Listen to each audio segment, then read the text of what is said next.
Iniciar aqui a gravação de mais uma videoaula. Dessa vez a nossa intenção é trabalhar conteúdos, que a gente viu durante esse período de quarentena, de estudos não presenciais, e a gente fazer, de certa forma, um conteúdo,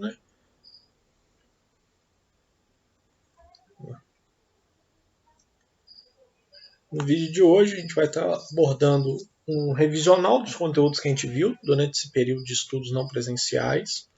A ideia é abordar, pelo menos de forma mais básica, esses conteúdos, já que a gente sabe que uma profundidade maior a gente só vai poder atingir quando voltarem às aulas presenciais. Então a ideia é pelo menos ir preparando vocês de alguma forma, principalmente aqueles conteúdos que vão ser fundamentais para os alunos que estão aí no ano final do ensino fundamental. O primeiro desses conteúdos que eu selecionei é sobre funções, mais especificamente a função afim, que a gente vai trabalhar. E eu coloquei esse link aqui embaixo, do Educa Mais Brasil, com certeza é um site que vocês conhecem.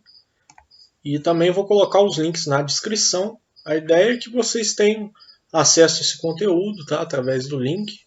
São materiais que apoiam na hora que eu vou montar o conteúdo das aulas. Então seria interessante vocês verem também o material completo. Então, na aula de hoje eu vou abordar um pouco sobre função afim, o primeiro dos conteúdos. A função afim ela sempre vai ser definida por essa formação aqui, onde f de x é igual a ax mais b. F de x, no caso, pode ser substituído por y, os dois significam a mesma coisa, determino a imagem da minha função. O que quer dizer essa lei de formação? Vamos prestar atenção no seguinte fator. A gente tem dois coeficientes, um eu chamo de A e outro eu chamo de B. No coeficiente A, eu chamo ele de taxa de variação. Por quê? Quando eu olho para esse termo AX aqui, eu estou me referindo exatamente à parte variável da minha função afim.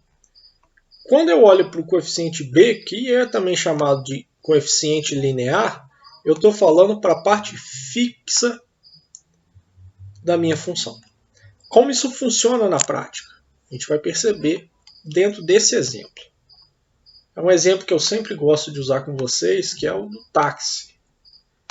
Então, todo aluno que passa pelo nono ano, ele percebe como o táxi, a cobrança do táxi representa muito bem uma função afim.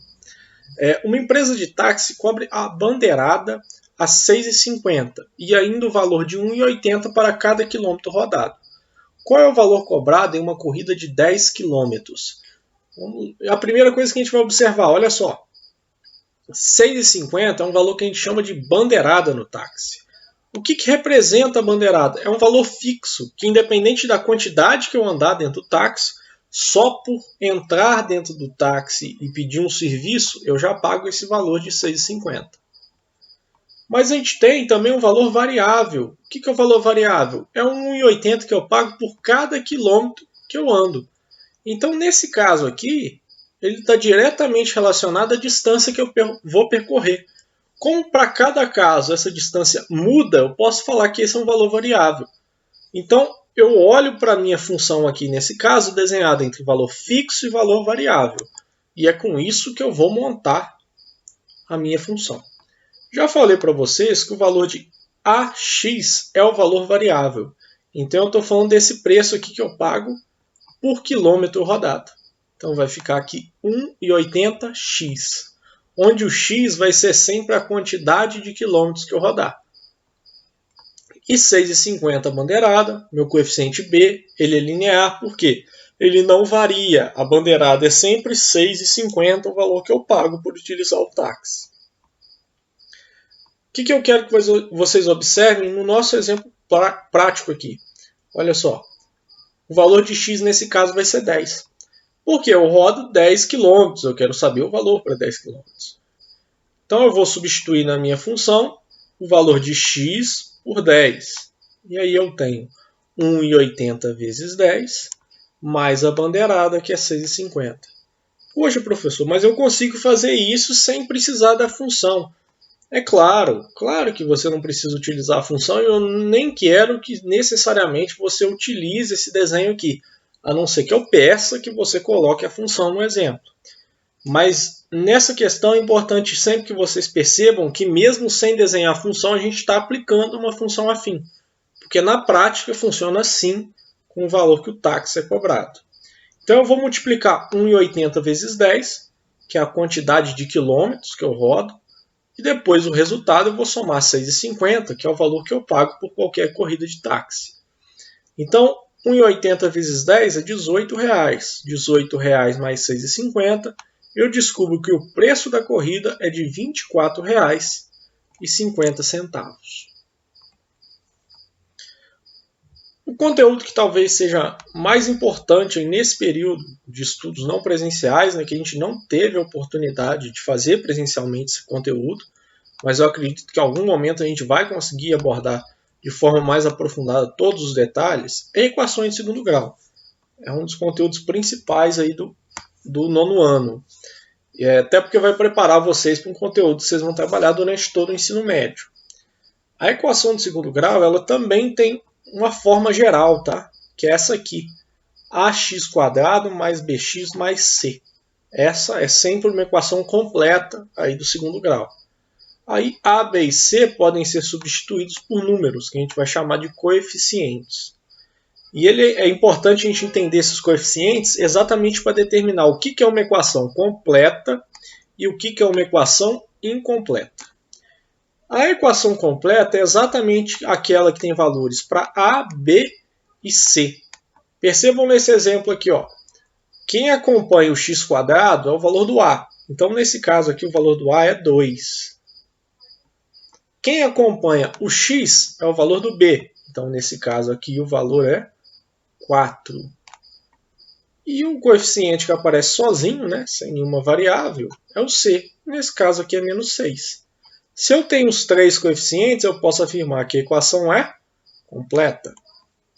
Porém, vamos olhar para esse segundo exemplo aqui. Eu tenho o valor do A, né, acompanhando o x², que é o 2. Agora eu não tenho nenhum termo aqui, igual no meu exemplo, que acompanhe o x.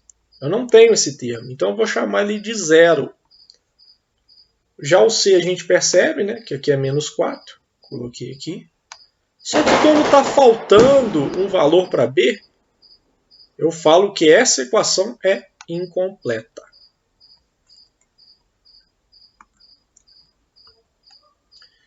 Para poder fazer a solução de uma equação completa aí do segundo grau, a gente vai estar utilizando o método de Bhaskara.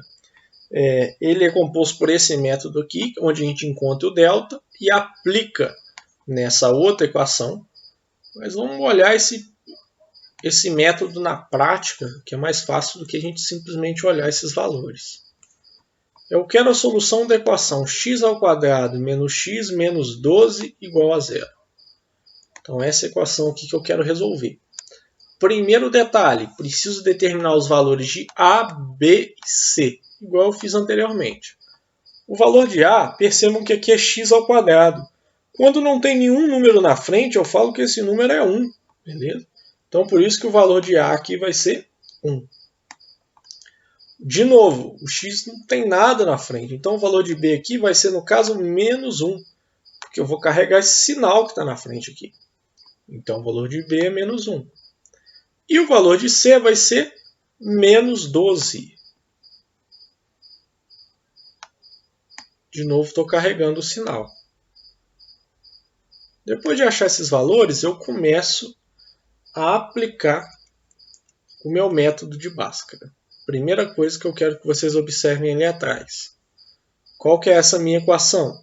Delta é igual a B² menos 4 vezes A vezes C. De novo, delta é igual a B² menos 4 vezes A vezes C. É para isso que eu encontrei o valor desses coeficientes. Então, eu vou até escrever aqui na frente para a gente não esquecer. Então, é primeiro aqui o B² menos 4 vezes o A vezes o C. Tá bem feio aqui, mas eu acho que dá para entender bem. Só olhar o exemplo anterior. Primeiro, então, eu tenho b ao quadrado. Se o b vale menos 1, coloquei aqui entre parênteses, menos 1 ao quadrado. Depois, menos 4, pessoal, é da fórmula esse menos 4, tá? Não foi inventado. Depois vem o A. O A, no caso, vale 1. Então, entre parênteses, multiplicando sempre, vem o 1. E no lugar do C, o valor de C aqui, menos 12. Então, de novo, entre parênteses. Uma dica na hora de resolver. Primeiro eu resolvo essa parte aqui. Eu coloco quanto que é menos 1 ao quadrado. Vai ser 1. Positivo, né? Que 1 vezes 1, menos com menos vai dar mais. Agora, eu vou fazer a multiplicação desse lado aqui. Então, eu vou fazer menos 4 vezes 1, vai ser menos 4. E depois, menos 4 vezes menos 12, menos com menos é mais. E 4 vezes 12 é 48. Se eu somar aqui, juntar 1 mais 48, eu tenho como resultado 49. Agora eu chego para a segunda parte da minha equação. O valor que eu encontrei para o delta, eu vou colocar aqui dentro da raiz e vou aplicar ele. Então, o resultado de cada x vai ser menos b, que é o meu coeficiente, mais ou menos a raiz de delta, aqui o delta, sobre 2a. Então, o primeiro não é menos b, então já tenho o sinal de menos do b. Agora eu vou colocar um outro sinal de menos, porque é menos b. Então, é menos 1, mais ou menos a raiz de delta aqui, ó, 49, 2 vezes a. Qual que é o valor de a? 1, então é 2 vezes 1.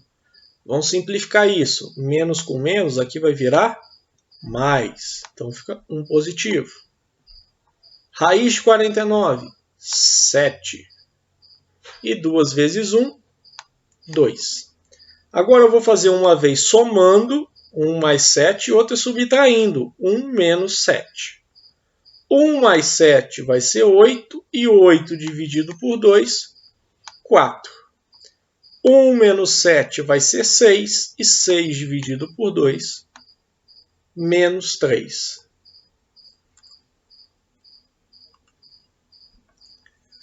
Outro conteúdo, esse é bem simples, mas é sempre importante a gente estar recordando, é sobre medidas estatísticas. No caso das medidas estatísticas, eu escolhi aquelas medidas de tendência central. A primeira delas é a média. A média ela é sempre a soma de todos os valores dividido pela quantidade de elementos do conjunto. Então, vamos pegar um exemplo bem prático aqui. Os jogadores de uma equipe de basquete apresentam as seguintes idades: 28, 27, 19, 23 e 21 anos. Ele quer saber qual é a média de idade dessa equipe. Então, se eu quero a média de idade, eu vou pegar todas as idades e vou somar elas. É o primeiro passo. Somei aqui 28 mais 27, mais 19, mais 23, mais 21. Meu resultado foi 118. Agora eu vou pegar a quantidade de jogadores que tinha na equipe. Né? Quantas idades eu tenho aqui? 1, 2, 3, 4, 5. Então eu vou dividir 118 por 5. Descubro que a média de idade é de 23,6 anos. Bem fácil de fazer, você pode aplicar essa regra para qualquer média. É bem simples. Enquanto é isso, a mediana ela vai representar aquele valor que está no meio do meu conjunto de dados. Então a gente pode encontrar a mediana quando organiza os valores de modo crescente ou decrescente. Das duas formas a gente pode encontrar esse resultado. Aqui tem um exemplo bem prático. Em uma escola, o professor de educação física anotou a altura de um grupo de alunos. Considerando que os valores medidos foram... A gente tem esse conjunto de valores aqui. Ele quer saber qual que é o valor da mediana das alturas dos alunos. Então, a gente vai pegar esse conjunto de valores e a primeira ordem vai ser montar o rol.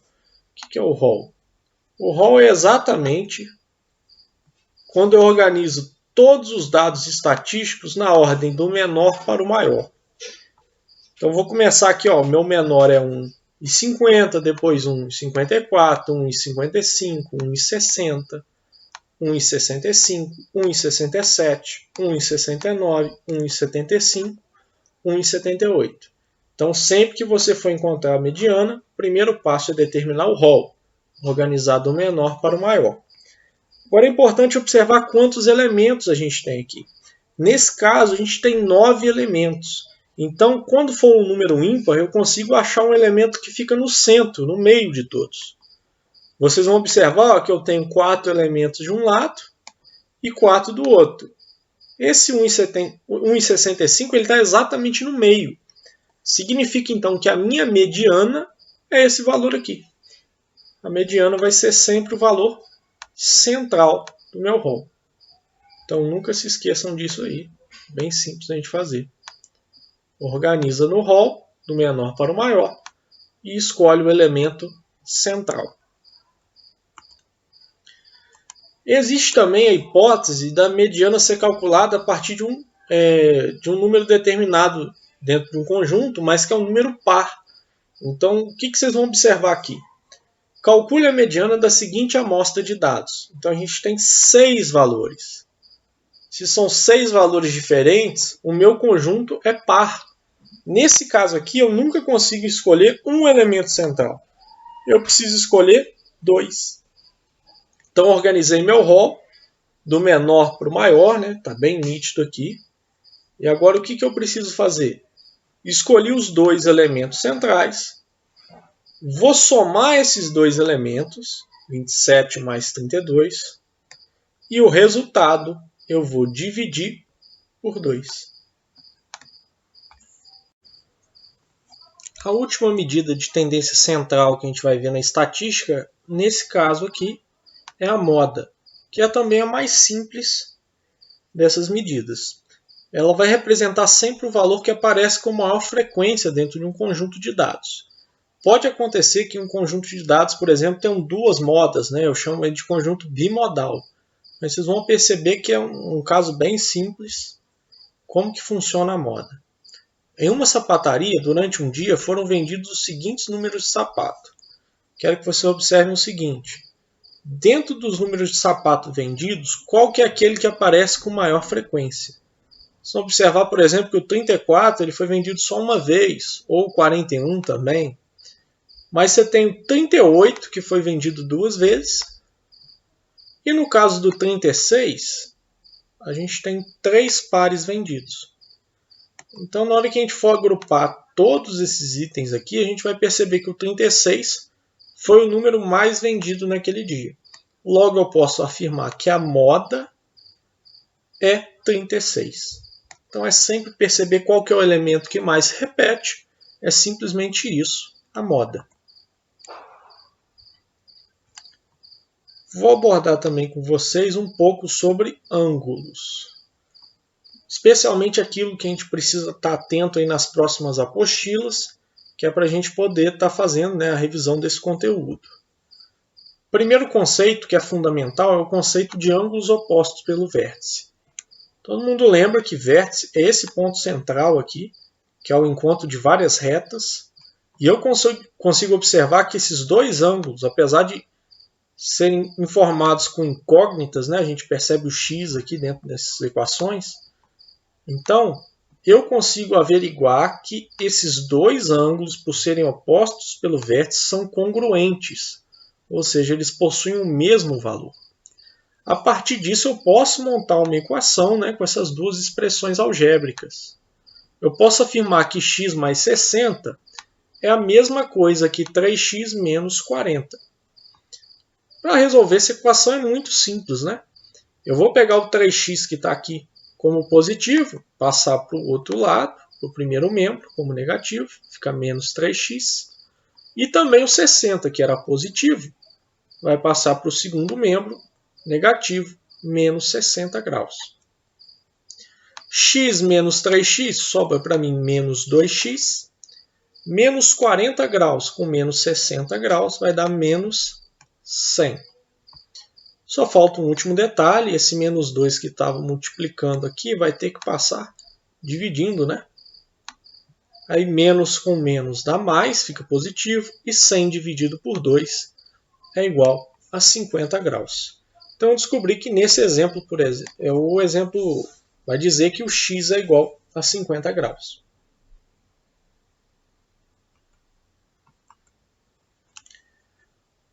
Outro conteúdo que é importante é sobre ângulos suplementares. Sempre que eu abordo ângulos suplementares, eu lembro dessa semirreta, que tem como valor, né, meia volta, que é 180 graus, metade de um círculo. Quero que vocês observem pelo desenho que se eu unir todas essas frações de ângulo, no total eu vou formar um ângulo que é igual a 180 graus. Então, com isso, eu já consigo elaborar uma equação e descobrir qual que é o valor de x. Então, a equação vai ser 4x mais 5x menos 4 mais 3x mais 2x mais 2. Está aqui formada a minha equação. Eu sei que tudo isso é igual a 180 graus. Vou realizar somas agora. 4x mais 5x, 9x. 9x mais 3x, 12x. E 12x mais 2 vai dar 14x. Aqui eu tenho menos 4 e mais 2. Posso passar para o outro lado da igualdade, né? Então vai mudar o sinal, vai ficar mais 4 e menos 2. Agora é só resolver. 180 mais 4 dá 184. Menos 2 fica 182. O último detalhe é pegar esse 14 que está aqui, multiplicando, passar para o outro lado, dividindo. 182 dividido por 14 é igual a 13 graus. Achei o valor de x dentro desses ângulos suplementares. O conteúdo mais recente aí que a gente está abordando sobre geometria é o Teorema de Tales. O Teorema de Tales ele afirma que um feixe de retas paralelas em duas transversais quaisquer vai determinar segmentos proporcionais. Então, se a gente tem duas retas paralelas cortadas por duas transversais, todos os segmentos presentes dentro desse conjunto de retas são proporcionais. Observem, por exemplo, o segmento AB ele é proporcional a BC da mesma forma que DE é proporcional a EF. Isso aqui a gente já tem uma fórmula bem simples para aplicar nos nossos exercícios. Eu quero que vocês observem nessa imagem que fica nítido que tem como montar a partir do próprio desenho a minha equação para resolver o problema. Observem que a organização do desenho aparece da mesma forma que a organização da equação. Ó, 3 sobre 9 é igual a 2 sobre x. Do mesmo jeito aparece aqui. Se eu inverter esses dois elementos, faz diferença? Com certeza não. O resultado vai ser o mesmo. Então agora é só hora de multiplicar cruzado. 3 vezes x é 3x. 9 vezes 2 é 18. O que é que falta fazer? O 3, que é positivo, vai passar para cá dividindo. 18 dividido por 3. Então, x vai ser igual a 6. O Teorema de Tales também vai poder ser aplicado na semelhança de triângulos, que é um conceito aqui bem importante, que tem a ver com proporção também. Mas o que é mais importante dentro da semelhança de triângulos? Observar as regras que fazem dos triângulos semelhantes ou não. São duas regras básicas. Os ângulos devem ser congruentes, iguais, e os lados devem ser proporcionais. Significa que eles não precisam ter o mesmo tamanho, eles só precisam conservar a mesma proporção entre eles. Vamos verificar esses dois ângulos, por exemplo. Esses dois triângulos, perdão. Olha só, no primeiro caso, esse triângulo aqui ele apresenta exatamente os mesmos ângulos do outro triângulo. 65, 45 e 70. Nesse caso aqui é a mesma coisa. 45, 65, 70. E os lados são proporcionais. Como que eu descubro isso? Por exemplo, eu posso comparar os mesmos lados aqui, ó, 9 com 27, estão sendo comparados. Posso comparar 18 com 6, percebam que ele só mudou um pouquinho a ordem dos lados, né? E 15 com 5. E em todas as situações, a gente vai perceber que o triângulo menor corresponde a 1/3 do triângulo maior. Então, isso sim é verificar que eles são proporcionais. Então, eu posso afirmar que os dois triângulos são sim semelhantes. E aí tem um teorema fundamental da semelhança dos triângulos. Sempre que eu traço uma linha paralela à minha base do triângulo, eu estou formando dois triângulos que são proporcionais. O triângulo menor, que eu formei com essa linha, e o triângulo inteiro. Então, estou formando dois triângulos proporcionais. Por exemplo, no triângulo ABC, o segmento DE é paralelo ao lado BC. Sabe-se também que AB é igual a 8 cm, enquanto AC é igual a 10 cm. E AD é igual a 2 cm. Determine o comprimento do segmento AE. Então, primeiro eu construí isso aqui, bem parecido com o teorema de Tales, fica nítido, para poder determinar qual que vai ser o valor de AE. Primeiro, AB. AB é o lado inteiro, ele fala que ele aqui vale 8 centímetros. Embaixo dele, você tem o lado do triângulo menor, que é AD, e ele fala que AD equivale a 2 centímetros. Então, está aqui 8 sobre 2. Desse lado aqui, eu vou ter o segmento AC, que é o lado do triângulo maior, que mede 10 centímetros, e o segmento AE, esse lado do triângulo menor, que eu não tenho ideia ainda do valor, vai ser o que eu vou descobrir. Para poder descobrir isso aqui, é só fazer o cruz-credo, né? Utilizar a multiplicação cruzada. 8 vezes AE vai ficar 8AE. Pode chamar aqui também de x, sem nenhum problema. 2 vezes 10, no caso vai ser 20. O que falta fazer? Vou pegar esse 8 que está aqui multiplicando e vou passar ele dividindo. Se eu divido 20 por 8, descubro que o segmento AE vai medir 2,5 cm.